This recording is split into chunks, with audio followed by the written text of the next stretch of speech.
అందరికీ నమస్కారం. నా పేరు doctor Srikanth Munna, consultant urologist and andrologist from V9 hospitals. ఈ వీడియోలో మనం medical management of stones. Sir, రాళ్ళు వచ్చినాయి, ఆపరేషన్ చేయించుకోవాలంటున్నారు. నిజంగా మాకు ఆపరేషన్ అవసరమా? ఏ పేషెంట్లకి మెడికల్ మేనేజ్మెంట్ తోటి స్టోన్స్ని డీల్ చేయొచ్చు, మనము ఎప్పుడు సర్జరీకి వెళ్ళాలా, అది ఈ వీడియోలో చెప్పుకుందాం. Prevention is better than cure. Stones రాకుండా ఏం చేసుకోవాలనేది చాలా ఇంపార్టెంట్ తెలుసుకోవటం. సో ప్రతి వీడియోలో బ్రీఫ్గా ఒక 1 minute దీని మీద చెప్తూ ఉంటాను. ఈ వీడియోలో కూడా చెప్తున్నాను. వాటర్ ఎక్కువ తీసుకోండి.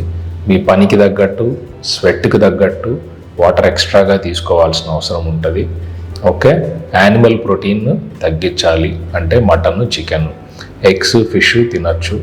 వేరే sources of protein like soybeans కానివ్వండి, కాలీఫ్లవర్ కానివ్వండి, ప్లాంట్ ప్రోడక్ట్స్ ఏవైనా తీసుకోవచ్చు. మూడవది సాల్ట్ తగ్గించాలి. Salt main culprit. నాలుగవది కార్బోనేటెడ్ డ్రింక్స్ అంటే గ్యాస్ ఉండే కూల్ డ్రింక్స్ తగ్గించాలి.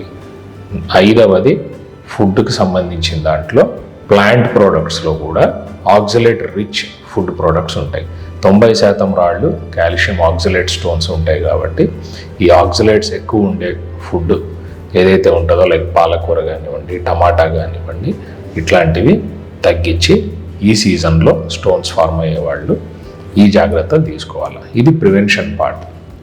ఓకే, క్యూర్ పార్ట్ అంటే ఆల్రెడీ స్టోన్స్ వచ్చేసినాయి సార్, ఇప్పుడు ఏం చేయాలా మేము? సో ఒక అల్ట్రాసౌండ్ స్కానింగ్లో మీకు పెయిన్ వస్తున్నప్పుడు స్కానింగ్లో కిడ్నీ లోపల రాళ్ళు ఉన్నాయి, పలానా సైజు ఉన్నాయి, దాంతోపాటు కిడ్నీలో వాపు ఉన్నది అంటే మీ స్కానింగ్ పూర్తిగా లేదని అర్థం. అక్కడ అంటే స్కానింగ్ చేసే డాక్టర్ని తప్పు పట్టట్లేదు నేను. మనం స్కానింగ్ చేయించుకునే పొజిషన్, కండిషన్, మన పేగులు ఆ రోజు ఖాళీగా ఉన్నాయా, గ్యాస్తో నిండి ఉన్నాయా, ఆ పేగులు కిడ్నీ పైప్ మీద అడ్డం రావటం వల్ల కిడ్నీ పైప్లో ఎక్కడన్నా కింద చిన్న రాయి ఇరుక్కొని ఉంటే కనపడకపోవచ్చు. చూడండి, కిడ్నీ మామూలుగా ఈ గది అనుకుంటే మనము గది లోపల వేలాడే గడియారం వల్ల కానివ్వండి, బట్టల వల్ల కానివ్వండి, గది బయటికి వెళ్ళే దారి మూసుకోపోకపోవటం వల్ల స్వెల్లింగ్ ఏమీ రాదు. అంటే ఈ పదార్థాల వల్ల మనకి గోడ మీద ఉండే రాళ్ల వల్ల, కిడ్నీ లోపల ఉండే రాళ్ల వల్ల పెద్ద ఇబ్బంది రాదు. ఎప్పుడు ఇబ్బంది వస్తుందంటే ఆ రాయి స్లిప్ అయ్యి ఆ డోర్ లోపల నుంచి బయటికి వెళ్ళే డోర్ దారి ఏదైతే ఉంటుందో అది అబ్స్ట్రక్ట్ అయినప్పుడే మూత్రం కిందికి వెళ్ళటానికి ప్యాసేజ్ బ్లాక్ అవటం వల్ల కిడ్నీలో వాపు వస్తుంది. సో కిడ్నీ లోపల రాయి ఉంది, కిడ్నీలో వాపు ఉంది అంటే రిపోర్ట్ ఈజ్ ఇన్కంప్లీట్. ఇంకా వేరేది ఎక్కడో అడ్డం పడింది, కనపడలేదు, అది తెలుసుకోవాలి. సో దానికోసమే మనకు అల్ట్రాసౌండ్ స్కానింగ్ ఉన్నా కానీ మళ్ళీ సిటీ స్కానింగ్ ప్రిస్క్రైబ్ చేస్తాం. సరే, సిటీ స్కానింగ్ చేయించుకున్నాం, 5 mm రాయి అని వచ్చింది. నెక్స్ట్ ఏం చేయాలి? ఓకే, సో కిడ్నీ లోపల రాళ్ళు, కిడ్నీ బయట దాటి ఆల్రెడీ పైపులో జారిన రాయి, అన్నిటి సైజు మ్యాక్సిమం అందులో అన్నిటికంటే పెద్దది 5 mm ఉంటే, 6 mm వరకే ఉంటే 99% మీకు ఆపరేషన్ అవసరం ఉండదు. 2-3 mm రాళ్ళు, 3 mm, 4 mm కిడ్నీ పైప్లో ఒక 5 mm రాయి ఉంది, మీకు అడపాదడప పిండినట్టు నొప్పి వస్తుంది తప్పితే జ్వరం లేదు, మూత్రంలో మంట లేదు, మూత్రంలో బ్లడ్ పడట్లేదు, పొత్తి కడుపు నొప్పి లేదు, వేరే ఇతరత్ర భయపడాల్సిన కంప్లైంట్స్ ఏమీ లేవు అంటే సేఫ్గా ఆ స్టోన్స్ని మనం మెడికల్ మేనేజ్మెంట్ తోటి ట్రీట్ చేసుకోవచ్చు.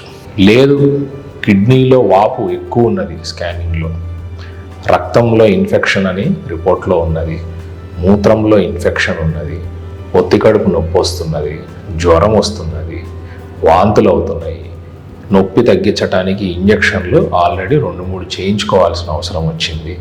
అట్లాంటప్పుడు స్టోన్ సైజు చిన్నగా ఉన్నా మన పైప్ సైజు కూడా చిన్నగా ఉండటం వల్ల ఆ రాయి ఇరుక్కొని ఉంది, మూత్రం దిగటానికి జాగలేక మూత్రం పైన కిడ్నీలో పేరుకుంటుంది, దాని లోపల ఇన్ఫెక్షన్ చేరి కిడ్నీ ఇన్ఫెక్ట్ అయ్యింది, బాడీలోకి బ్లడ్లోకి ఇన్ఫెక్షన్ కూడా పాకింది అని అర్థం.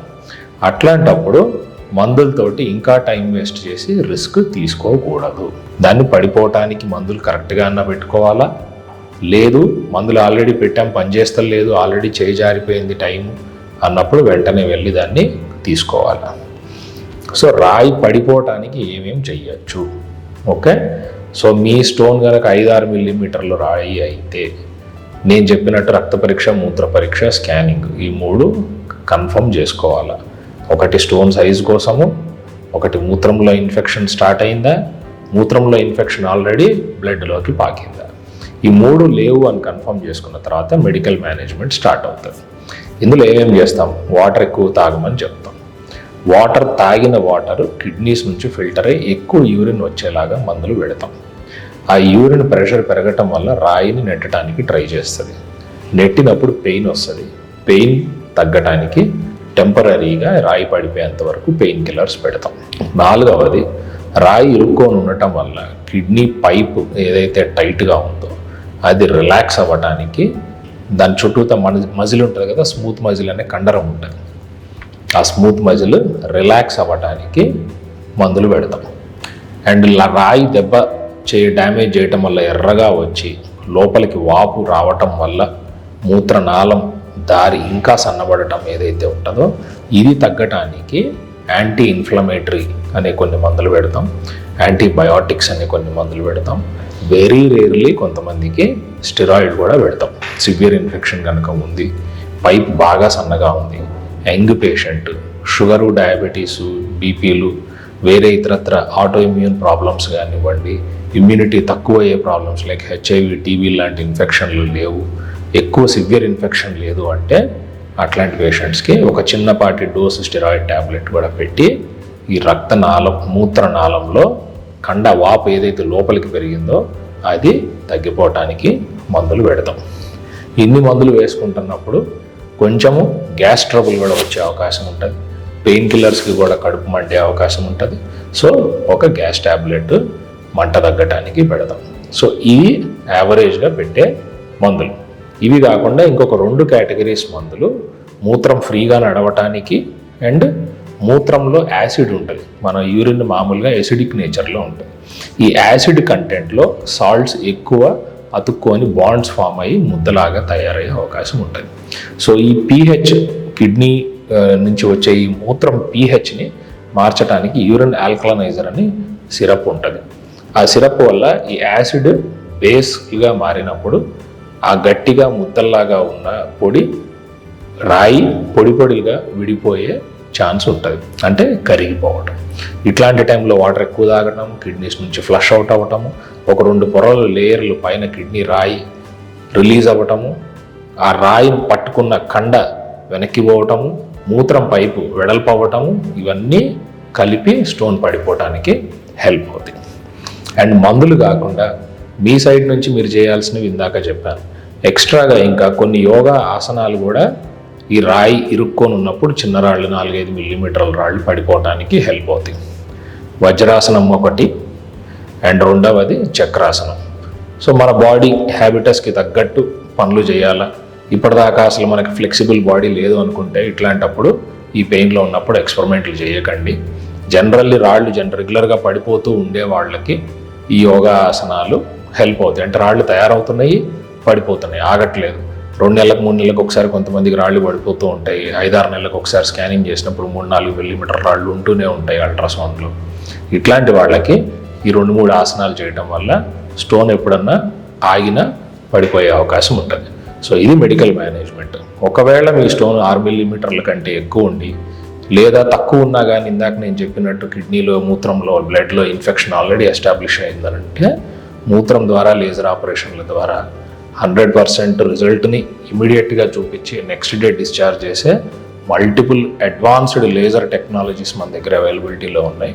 ఈ సమ్మర్లో అంత కష్టం మీకు వస్తే V9 హాస్పిటల్ని గుర్తుపెట్టుకోవాలని అందరినీ కోరుకుంటున్నాను. ఇంకా మీకు ఏమైనా డౌట్స్ ఉంటే కామెంట్ సెక్షన్లో పెట్టండి. Thank you so much.